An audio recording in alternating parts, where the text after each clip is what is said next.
Bismillah mon ender Pulaar English. You welcome in Pulaar English.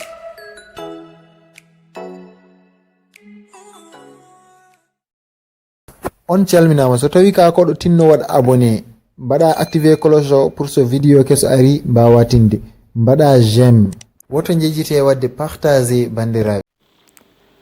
Let's go shopping tomorrow. Njehen to butikaji jango. Alright, but let's go in the afternoon.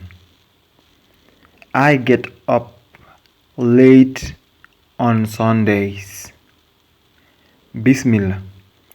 Kono oppu njehen kiide. Bede leela immade nyande alet. What time do you get up? Hol saha mo Ngimotoda?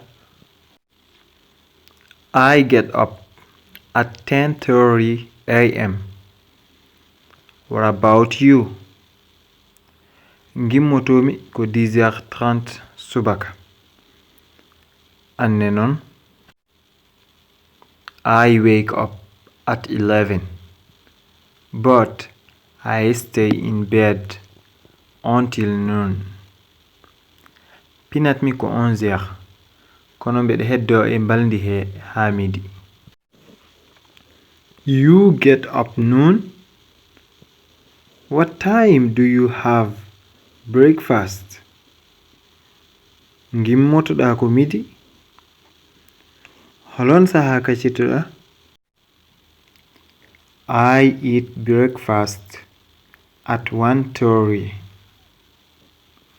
Kacittoomi ko 1h30.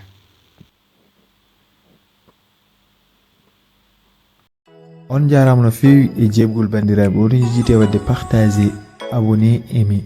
So wonko jiɗɗa namdade waɗ commentaire yo en jewdir ñanonde. Bye.